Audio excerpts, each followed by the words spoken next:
Une grande partie du fer à béton vendu en Côte d'Ivoire ne correspond pas aux standards attendus. En d'autres termes, si vous voulez, une grande partie du fer à béton vendu en Côte d'Ivoire est de très mauvaise qualité. Bienvenue sur notre page Evra Akwasi, votre ingénieur en génie civil et hydraulique, promoteur d'entreprise Génie H-Pro avec la santé toujours surdimensionnée. J'espère que cette vidéo vous trouvera en parfaite santé. Le week-end dernier, j'étais en visite avec ma team sur un chantier où Génie H-Pro apporte que son expertise. Pour ce chantier, nous ne sommes pas les constructeurs. Génie H-Pro assure simplement le suivi technique en fait, du projet.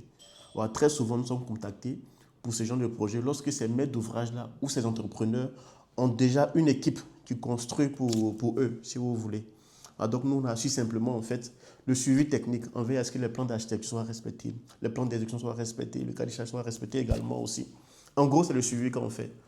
On n'a pas en fait la gestion de la main-d'œuvre totale du projet. Une fois sur le chantier avec ma team, en présence du chef chantier, le technicien qu'on a trouvé, nous entamons automatiquement les différents contrôles et vérifications de ce qui est en train d'être fait. Pour ce projet, nous sommes présentement à l'étape du coffrage, du ferrage, du plancher, du rez-de-chaussée.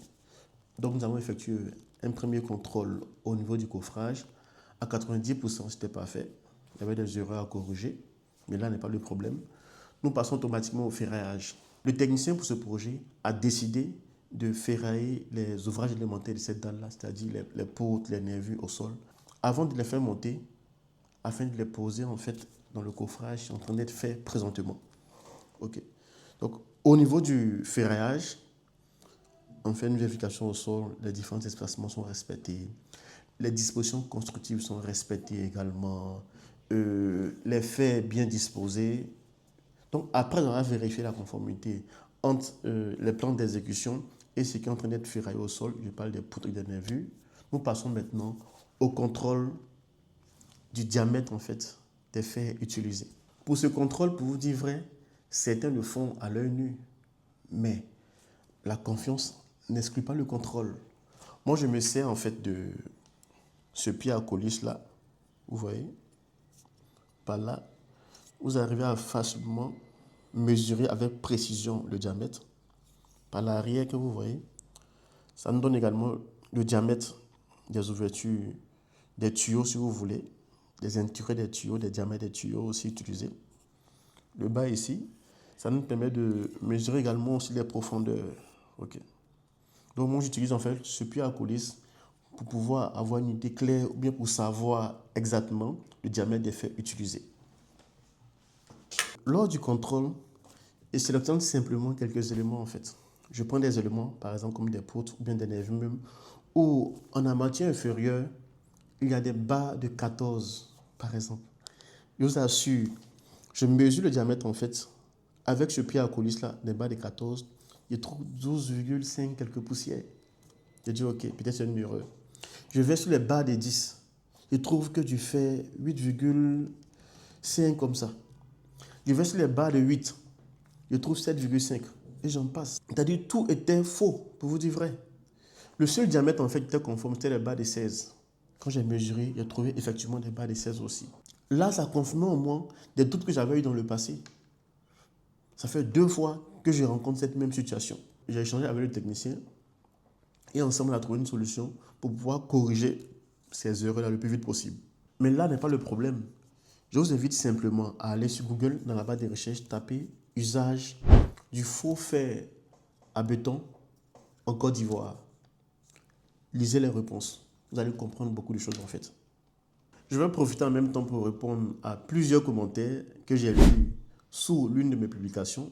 Une publication où j'utilisais en fait ce pied à coulisse là pour vérifier le diamètre des fers. Je crois que c'était de la semelle des amorces des poteaux déjà en place. Ces commentaires disaient quoi? Mais pourquoi ce scénario-là? Pourquoi tu ne vérifies pas avant la pause en fait? Pour vous dire vrai, je ne suis pas un magasinier. Je ne suis pas un magasinier. Sur ce chantier, IEK par Génie H-Pro apporte que son expertise en fait. Donc dans le contrat, on passe une fois par semaine. Sinon, si vous voulez, on nous appelle seulement pour les réceptions. Avant de passer au bétonnage, en fait, on doit vérifier si les plans d'exécution, le ferrage, bien sûr, est conforme à ce qui a été fait. Donc, ils sont censés avoir un magasinier, peut-être qu'il y a ça aussi, qui vérifie les sections des faits. Donc, comment je viens? C'est parce qu'ils ont déjà fini de tisser le ferrage et puis je viens simplement contrôler, en fait. C'est ce qui est dit dans le contrat. Donc, s'il vous plaît, arrêtez souvent de déverser vos frustrations aux commentaires. On sait très bien ce qu'on fait. Nous ne sommes pas des enfants. Pour vous dire vrai, nous ne sommes pas des enfants. Je sais que vous avez envie de m'apprendre quelque chose, en fait, mais attendez, votre tour va arriver. Bon, bref, on va maintenant parler de solutions. Quelles sont les solutions à apporter afin de nous éviter l'usage, ou même si vous voulez, l'utilisation du faux fer à béton en Côte d'Ivoire? Quelles sont les solutions à adopter pour éviter tout ce qui est faux fer sur nos chantiers? C'est vrai, le faux fer à béton là peut exister au marché, mais pas sur nos chantiers. Alors, comment éviter cela? En un, vous devez avant tout vous associer à un laboratoire. Ne vous inquiétez pas, ils ne sont pas chers, pour vous dire vrai. Vous avez peur pour rien. Vous devez vous associer à un laboratoire. Vous prenez simplement le téléphone. Allô, chez laboratoire, c'est moi, M. Kouassi. Et mon projet doit commencer dans 2 semaines là. Apparemment, j'aurais appris que le faux fer circule sur Abidjan là. Comment on fait pour éviter ça? Ils vont dire simplement, M. Kouassi, ce que vous allez faire, identifiez vos fournisseurs. Ok. Si vous voulez même, avant de passer les commandes, vous savez exactement quel type de diamètre vous allez utiliser en fait pour votre projet. Allez voir ces fournisseurs-là. Ils vont vous donner des échantillons. Voilà, sous l'ordre en fait du laboratoire. Ils vont dire, prenez des échantillons de 6, de 8, de 10, de 12, jusqu'à 16 en fait. Parce que c'est ce que vous allez utiliser dans votre projet. Donc, à partir de ces échantillons-là, le laboratoire fera des tests. Voilà, sur le fait, on appelle ça essai d'extraction. On fait des essais d'extraction sur le fait pour savoir la résistance et la qualité requise en fait. Est-ce que ça correspond aux informations du projet? Est-ce que lorsque ce matériau, ce fait sera testé là, est-ce qu'on aura les résistances voulues par le projet? Est-ce qu'on aura la qualité voulue par le projet? Le laboratoire seul en fait peut vous dire ça. Avec les yeux nus, on ne peut pas voir ça. Pour vous dire vrai. En deux, maintenant, ce que vous allez faire, vous allez être très vigilant au chantier. Si vous commandez du fer 16, si vous commandez du fer 12, si vous commandez du fer 10 en fait, vous devez vérifier la section de ces éléments-là. Vous devez vérifier. Mais si la qualité est bonne, la section doit être conforme également aussi. On ne veut pas les 15 et demi. On ne veut pas aussi les 10 et demi de fer là-bas, de diamètre bien sûr. On ne veut pas les 8 et demi. On veut des sections conformes vraiment.